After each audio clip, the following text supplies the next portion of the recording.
Okay? Now, the main applications are mixtures and motion, two M's.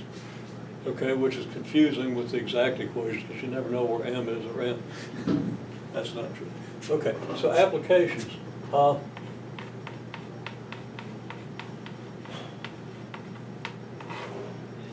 mixtures, well,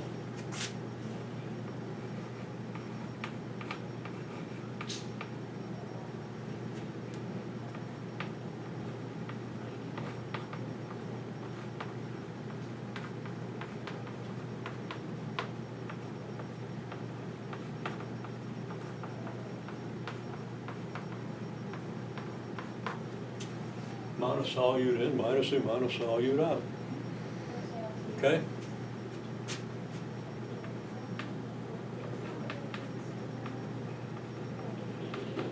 Which is equal to flow rate in times the concentration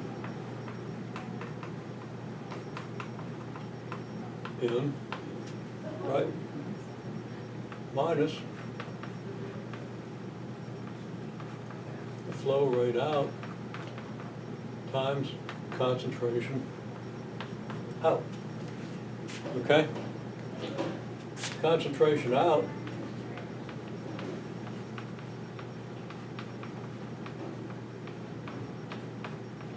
equals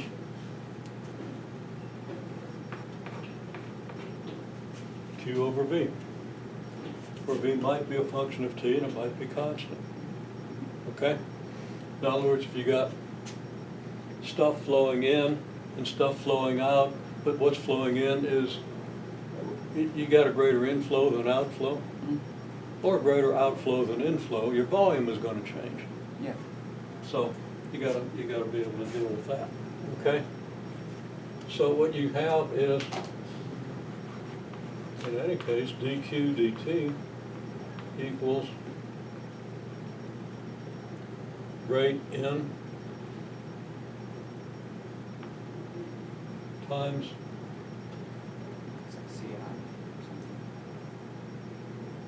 concentration in. We want a symbol for concentration in. C. Huh? C. C? I, yeah. Okay, capital C or lower C? Lowercase. Yeah. Okay. Now, I'll put an N on that, although concentration out is what you usually calculate in terms of Q and V, right? Mm-hmm. Okay? So it's going to be minus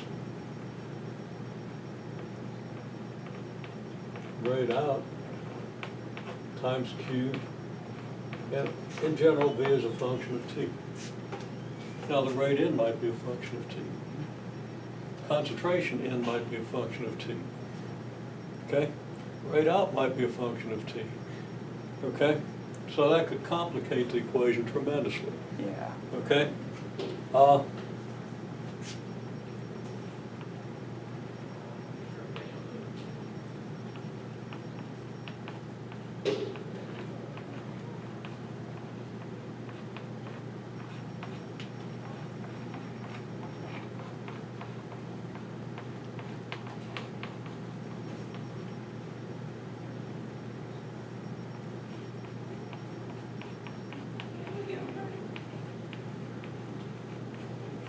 So the most fundamental, this where this, and this are all constant, and then it's easily separable.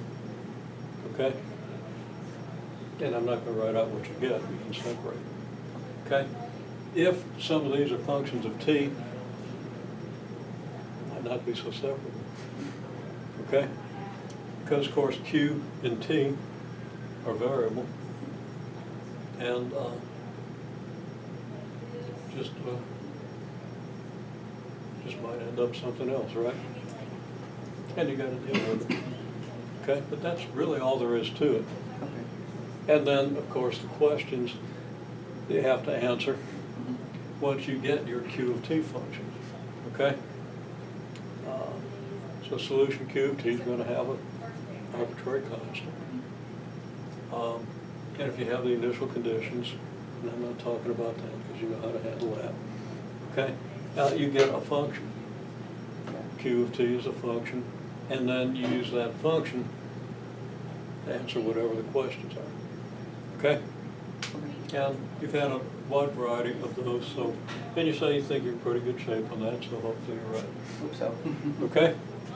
Because they can be tricky. And unfortunately, we've dumbed out the system of equations where you get systems of mixtures. We might still look at it. Okay. So maybe just can't help myself to at least give you a taste of it. Sure. But we'll see. Okay, so you got mixtures. Okay.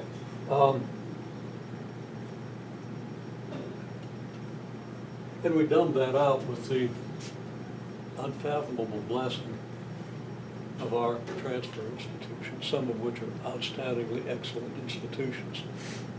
Nothing on the level of MIT or Caltech. Yeah. Love them at least on a level just one notch down from that. Okay. Excellent, you know, it's the same as the school I graduated from. So,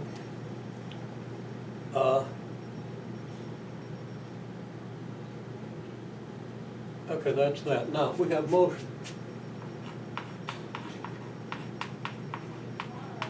Really important. Most students of differential equations, although people also study them for dynamics of biological systems and stuff, where you have analogs to motion, but you don't have actual motion.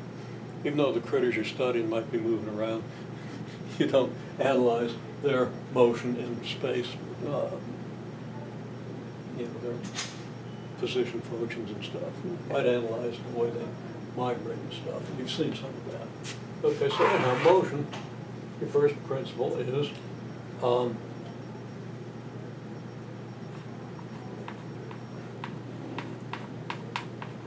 net force equals mass times acceleration.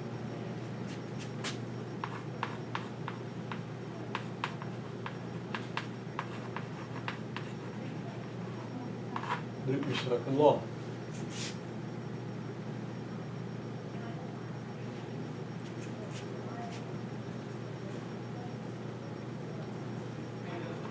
Acceleration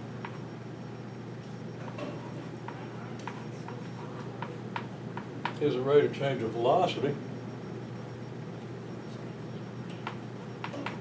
Velocity is your rate of change of position.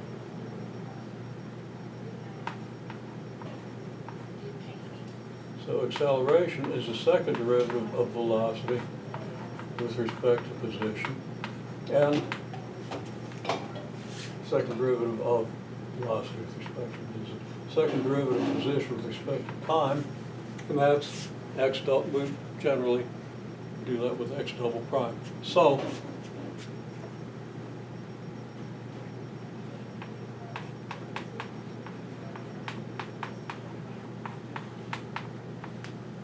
F net equals x mx double prime. Okay? Typically,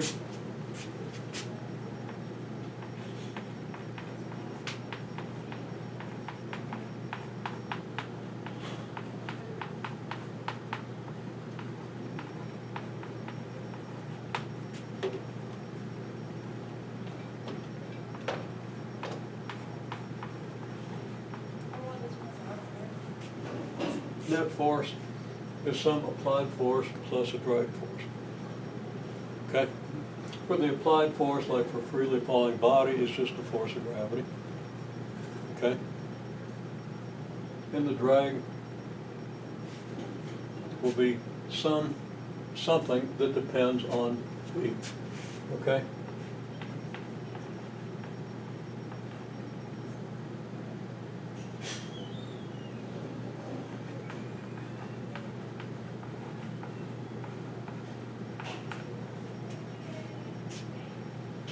In other words,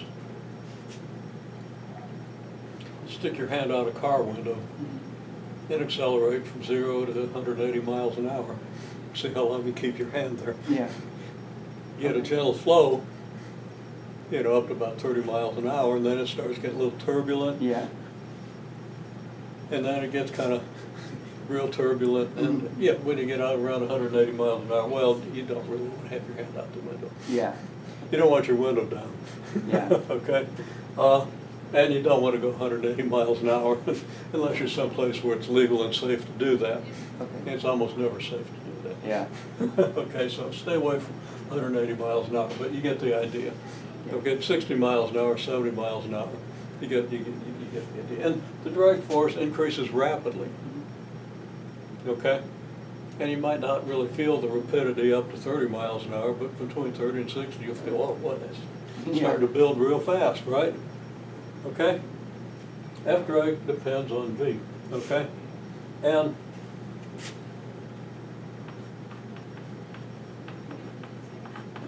typically,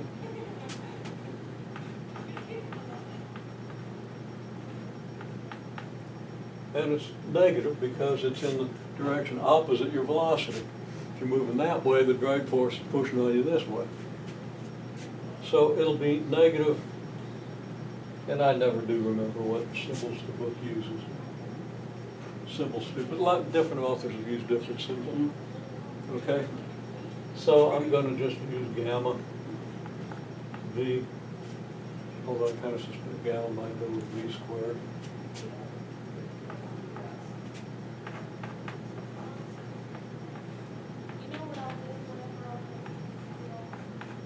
And I'll use a lowercase delta here. We'll probably use a C and K, and I don't know. Okay? Whatever symbols your book uses, you can replace these. And again, we don't have totally universal agreement on what these symbols ought to be. Okay? And since I teach us stuff out of different textbooks in physics versus here, I don't even try to keep it straight. Okay? If you want to keep it straight with what's in the book, please do. But the mathematics of it doesn't depend on what symbols you use. It just depends on this sort of thing. Okay? So, that's it. And in this case, you don't need X, because applied force doesn't involve X. So I should say F net could also be written MV prime. Okay?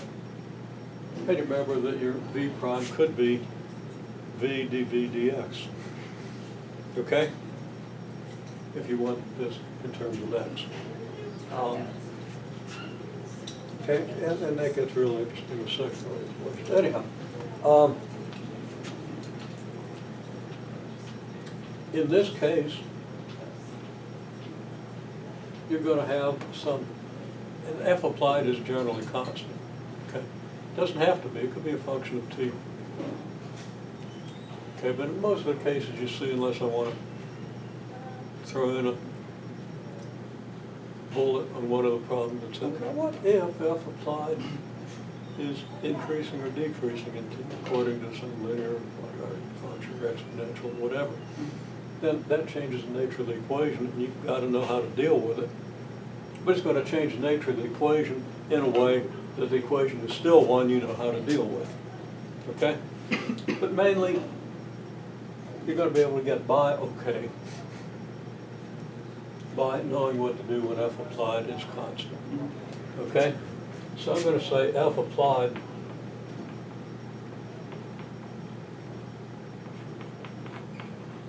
is typically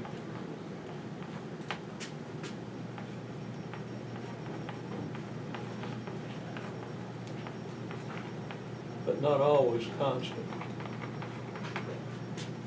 Okay? So that's a little bit about motion, but let's just put everything in the context of what we're seeing here and talk about what happens if F applied depends on X.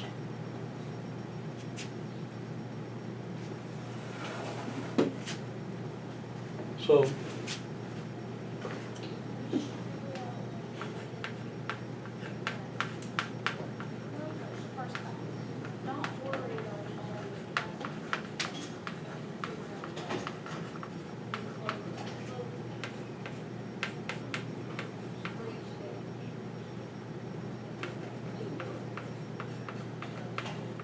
If F applied depends on X, then you must use F net equals MX double prime.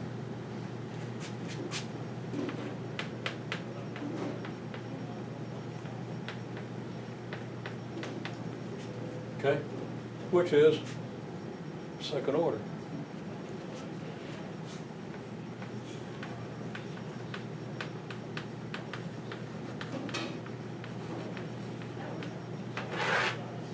Okay? So then you get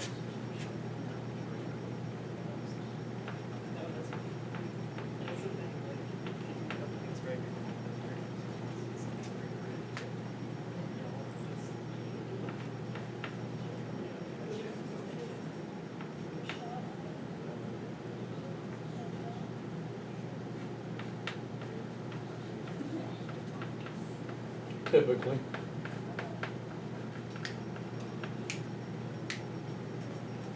okay, F applied plus F drag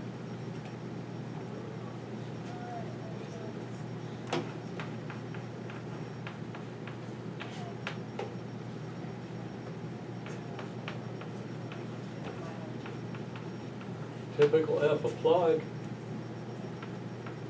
is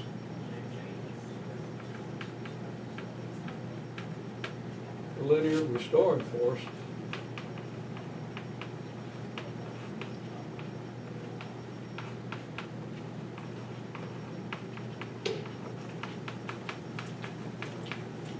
F applied equals negative Kx. Okay? And this is the most important because it leads to oscillatory motion, and almost everything in the universe undergoes oscillatory motion. All the particles, it's all over the place, okay? You're hearing oscillatory motion, okay? It's actually oscillation of pressure waves, it's not really oscillatory motion. You understand it in terms of oscillatory motion? Yeah. Because it causes oscillatory motions on your eardrum. Yeah, okay. Okay? So, you know, it's kind of important, and you're perceiving light, which has two models, particle model with photons and oscillatory model with waves, okay? So waves, okay? All over the place. So, F applied is negative Kx.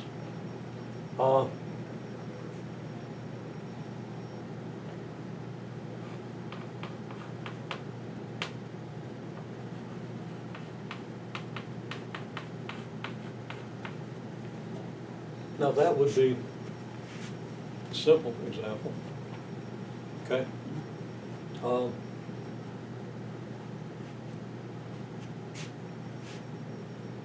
But then we would have maybe minus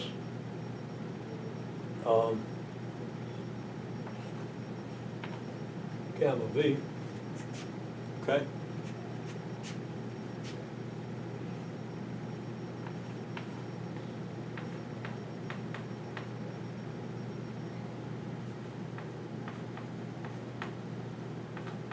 By dividing through by M, and V of course is equal to X prime. And I shouldn't have done a K over MX. I do the gamma over M times X prime. It's this one, okay, add that to both sides. Divide by M and express V as X prime.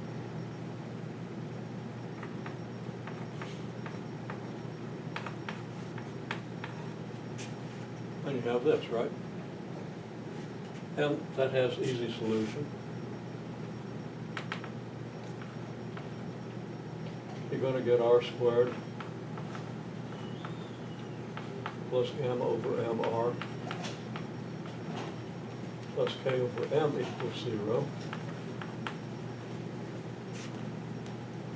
R equals negative gamma over M. That didn't come out very well. Board's a little rough there. And I'm a little inept at dealing with that. Okay. As are most people, but I'm sure there's somebody who can write on that. Okay.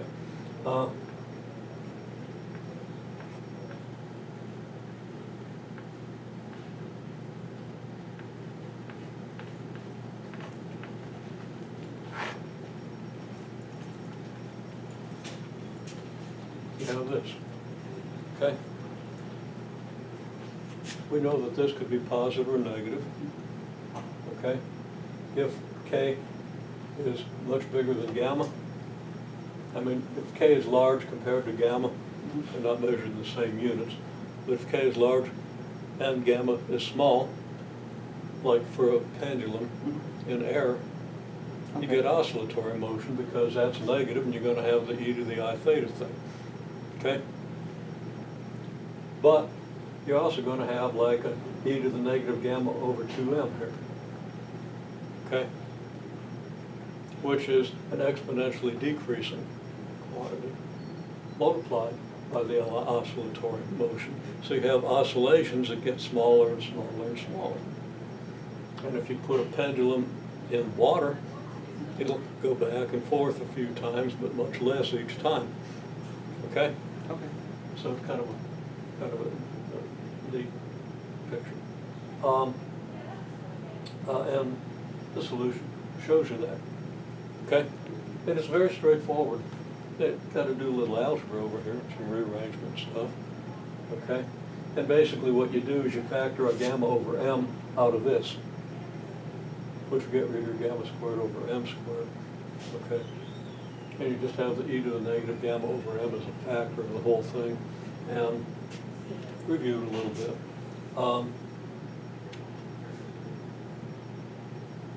So there are two cases. The other case is where this is positive, which gives you two exponentially decreasing solutions. Okay. And you did pretty well with that a month ago, month and a half ago, okay? Because it's really a pretty simple picture. Now, the reason we do that here, you know, the midterm, is because this stuff gets less simple, okay? Okay. And when you get to the less simple, if you haven't mastered the simple, you're going to have a much harder time. So we want to master this. Okay. And another thing we want to master is just being able to do these integrals for Laplace transforms. Okay. Okay? Now, I haven't gone into much detail on these solutions, but we went through them, spent plenty of time on them. So,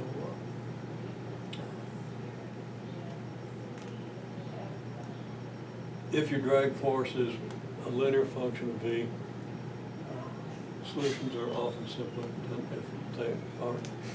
Okay? When you have the applied force, okay? Because this, along with your F applied, can give you something where you have to do partial fractions or some kind of a substitution and get arctangents and stuff like that, okay? Whereas this leads to stuff that's just plain old exponential nature, okay?